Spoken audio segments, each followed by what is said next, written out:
Hey everyone, and welcome back to the channel. Today, we're diving into a tale as old as time.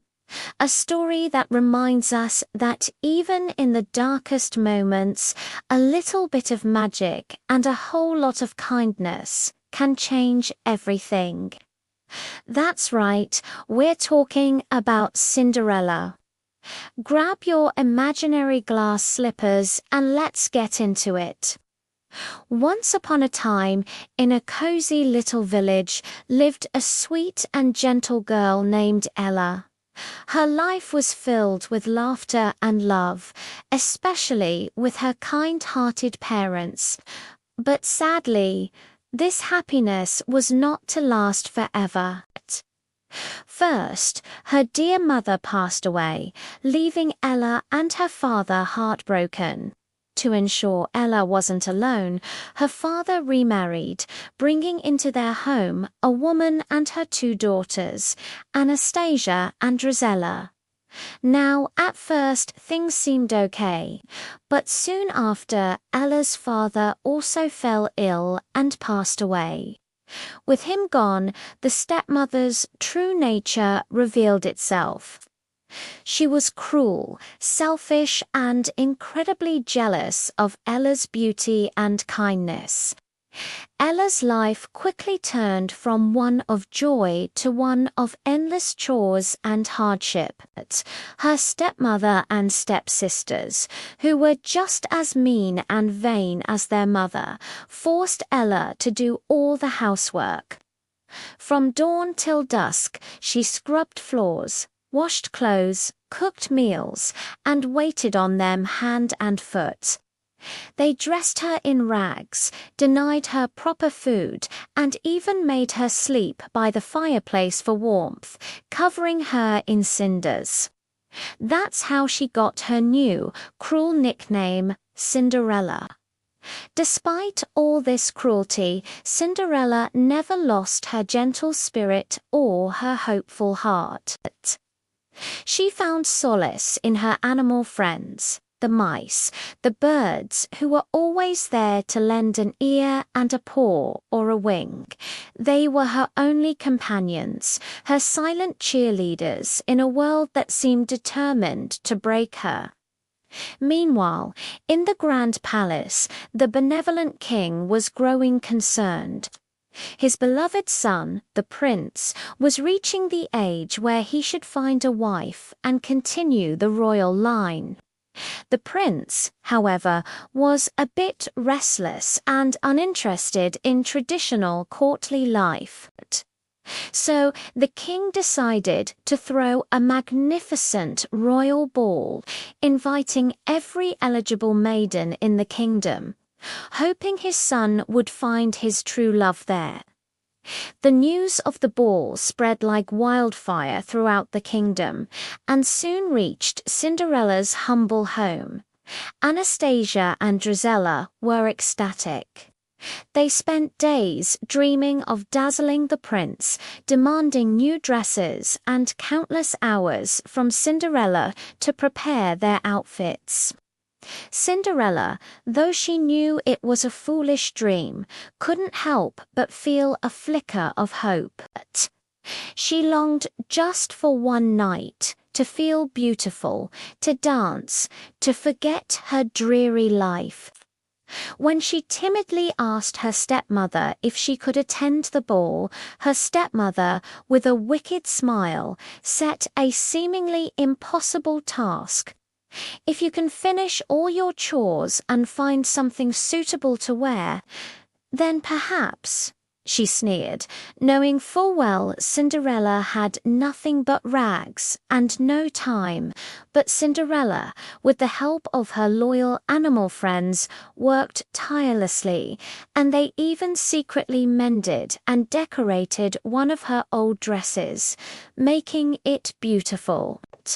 Just as Cinderella was about to leave, looking more lovely than she had in ages, her stepsisters, fueled by envy, pounced on her, They ripped her dress to shreds, tearing off the bows and ribbons that her animal friends had worked so hard on. "You can't go looking better than us," they shrieked, their cruel laughter echoing as Cinderella fled to the garden, utterly heartbroken, as she wept amongst the pumpkins and rose bushes, feeling utterly defeated. A soft, shimmering light enveloped her, and there, before her very eyes, appeared a kind, radiant woman, her fairy godmother. "Why are you crying, my dear?" she asked, her voice as warm as a summer breeze. Cinderella, through her sobs, explained everything. "Nonsense," declared the fairy godmother with a twinkle in her eye. "You shall go to the ball." With a wave of her magic wand and a few well-chosen words, bibbidi-bobbidi-boo, everything began to transform. A pumpkin became a magnificent golden carriage. 4 little mice were turned into majestic horses. A scruffy dog became a stately footman, and a trusty old horse transformed into a dashing coachman. But the most incredible transformation was yet to come. With another graceful wave, Cinderella's tattered rags vanished, replaced by the most breathtaking gown of shimmering silver and blue, adorned with pearls and sequins that sparkled like stars. And on her feet 2 exquisite glass slippers, delicate and radiant. "Now off you go," her fairy godmother beamed. "But remember, my dear, this magic is only temporary. At the stroke of midnight, the spell will break, and everything will return to normal.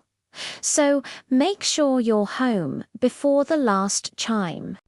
Cinderella, overcome with joy and gratitude, promised she would, and with a final hug, she stepped into her magical carriage off to the ball.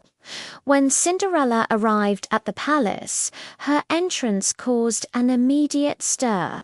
No one recognized her, not even her stepmother or stepsisters, who scoffed at the mystery princess. The prince, who had been looking bored and uninterested, was instantly captivated by her beauty and grace.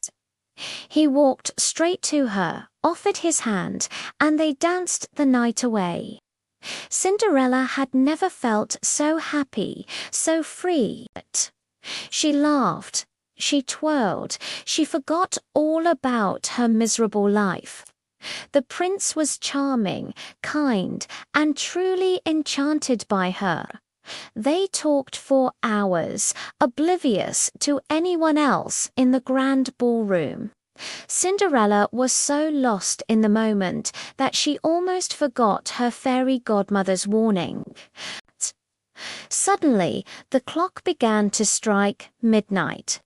Cinderella's eyes widened in panic. She remembered.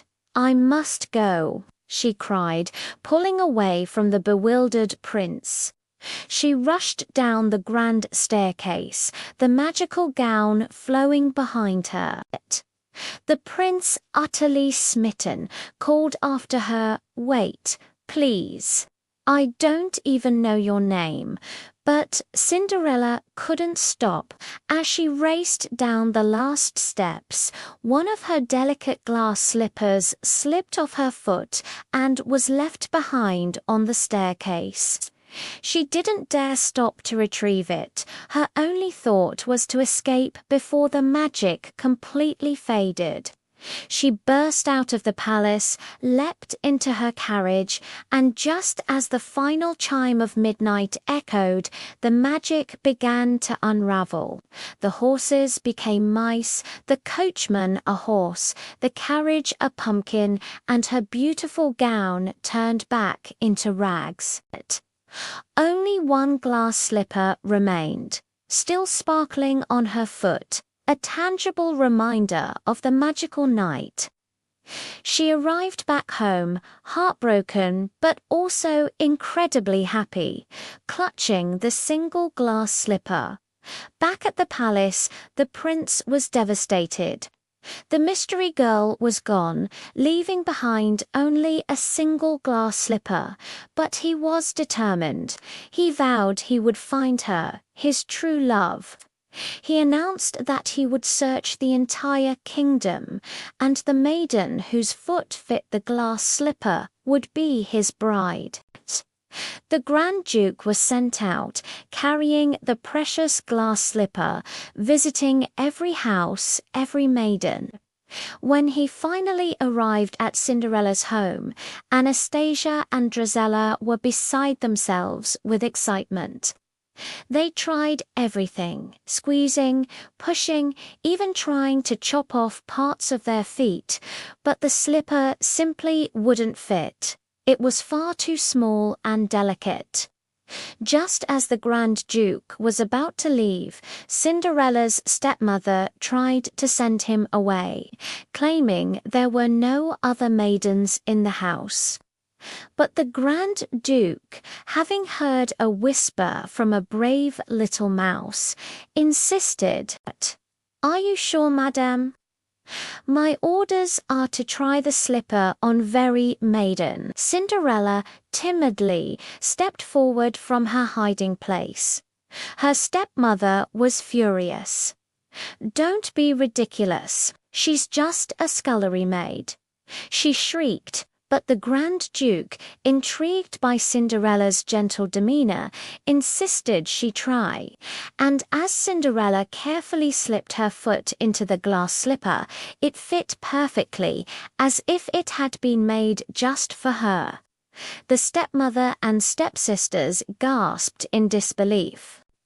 Then, to everyone's astonishment, Cinderella produced the other glass slipper from her pocket, proving beyond a shadow of a doubt that she was the maiden the prince had danced with. Immediately, Cinderella was taken to the palace.